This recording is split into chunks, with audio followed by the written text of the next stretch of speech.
Le leadership de la femme entrepreneur, c'est le thème de la deuxième édition des Journées de l'entrepreneuriat féminin qui s'est ouverte ce jeudi à Abidjan. Un atelier pour une production responsable d'huile de palme réunit à Abidjan des délégués venus de divers pays africains. Bonsoir à tous et bienvenue si vous nous rejoignez sur Business 24 Africa. La deuxième édition des Journées de l'entrepreneuriat féminin s'est ouverte ce jeudi à Abidjan avec pour thème le leadership de la femme entrepreneur. 2 jours durant, les femmes venues de toutes les villes de la Côte d'Ivoire auront l'occasion de partager leur expérience de femmes entrepreneurs d'ici et d'ailleurs dans divers secteurs d'activité. Le compte-rendu de Marie-Josée Kwasi. Pendant 2 jours, les femmes de Côte d'Ivoire auront l'occasion de partager les expériences de d'autres femmes entrepreneurs dans divers secteurs d'activité lors de la deuxième édition des Journées de l'entrepreneuriat féminin, en abrégé JEF. Cette année, le thème retenu est le leadership de la femme entrepreneur. À travers ces journées, les femmes sont appelées au travail et rien qu'au travail. L'heure n'est plus à la parole, c'est aux actes. Donc nous sommes dans l'action.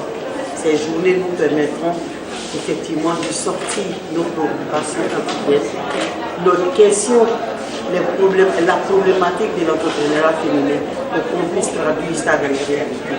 C'est pourquoi nous avons dit que cette année c'est la consécration. Nous sommes dans l'action. C'est des actions concrètes que nous devons poser. C'est en ce sens que nous attendons beaucoup des résolutions des 2 jours de réflexion avec les femmes entrepreneurs.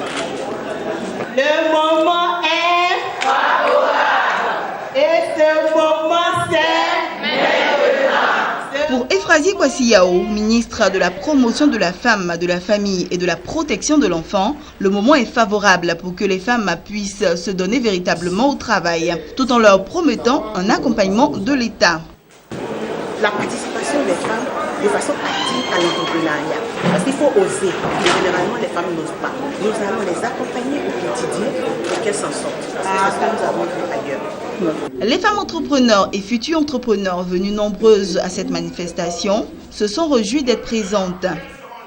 La raison de ma présence ici, c'est parce que j'ai décidé maintenant de me lancer dans l'entrepreneuriat. C'est-à-dire être encore compte et puis permettre à d'autres personnes et à d'autres femmes aussi de se lancer dans cette activité qui fait un peu peur aujourd'hui.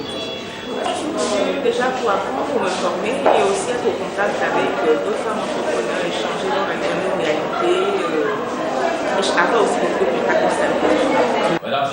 Les journées de l'entrepreneuriat féminin JEF vont permettre aux femmes de s'informer et de se former à travers des échanges, des communications et des panels. Au terme de ces 2 jours de travaux, les recommandations qui en sortiront devraient permettre d'améliorer les conditions des femmes entrepreneurs de Côte d'Ivoire.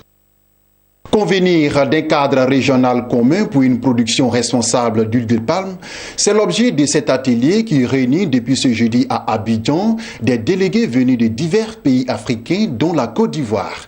Jérémy Aouré était à l'ouverture de cette rencontre. Il nous en dit davantage.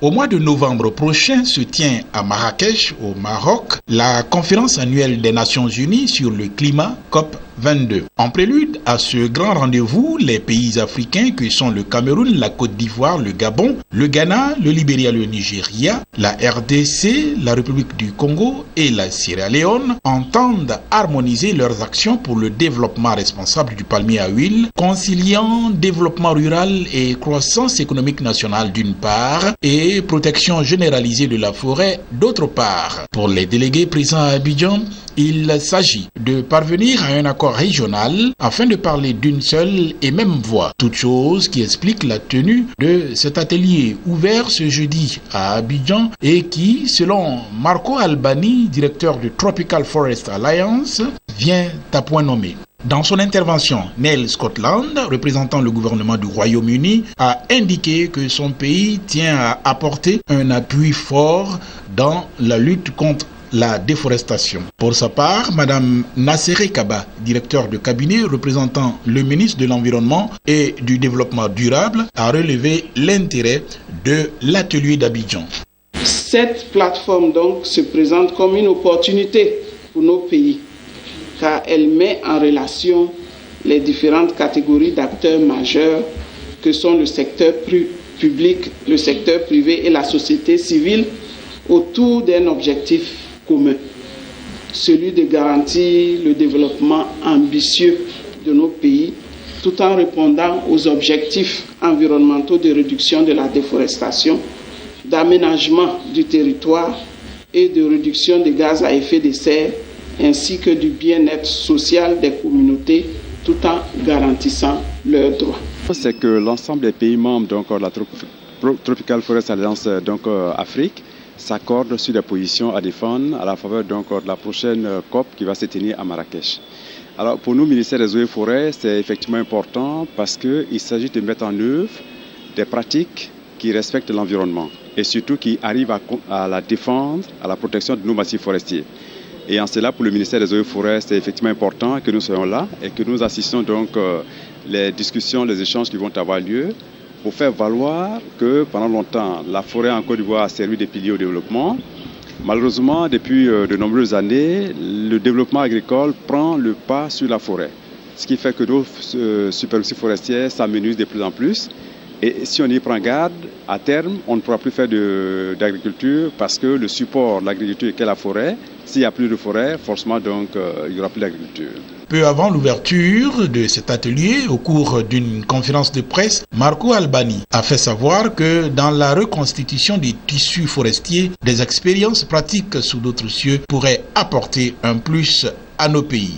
Dans le contexte africain, nous pourrons avoir des critères semblables ou d'autres critères. Par exemple, on pourrait demander quels sont les critères, quels sont les principes qu'il faudra avoir pour que nous disions que cette culture est durable. Nous apprécions particulièrement l'initiative TFA parce qu'elle donne l'opportunité de mettre autour de la table toutes les parties prenantes pour discuter et faire face à ces problèmes qui sont réels. Les producteurs eux-mêmes ont pris conscience de ces enjeux-là et ils sont eux-mêmes en train de s'organiser pour de nouvelles techniques agricoles qui vont se faire sur des terres dégradées pour réduire donc la pression sur les forêts.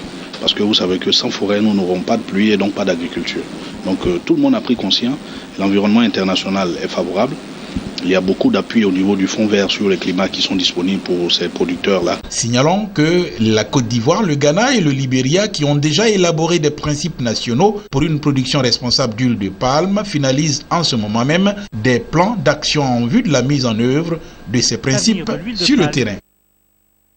C'est en bref que nous poursuivons cette édition. La ministre des Finances du Nigeria, lors d'un panel organisé par le Fonds monétaire international FMI à Washington, fait part de son opinion sur le fait que l'utilisation du charbon dans le secteur énergétique africain soit aujourd'hui décriée. La ministre a déclaré que le pays a besoin de cohérence dans les politiques des institutions multilatérales et des pays occidentaux. Elle poursuit en disant qu'au Nigeria, il y a du charbon et un problème de déficit énergétique. Un vrai paradoxe. Terminons avec cette information. Au Maroc, un nouveau cadre juridique régit désormais le secteur audiovisuel et définit la régulation de celui-ci. Désormais, tout citoyen peut déposer une plainte auprès de l'organe de régulation contre toute chaîne de radio ou de télévision nationale ayant diffusé un contenu contraire à la loi. Jusqu'ici, cette prérogative était exclusivement réservée aux partis politiques, aux syndicats et aux associations reconnues d'utilité politique. Et c'est ici que se referme ce journal. Restez sur Business 24 Africa, restez avec les premiers en Afrique.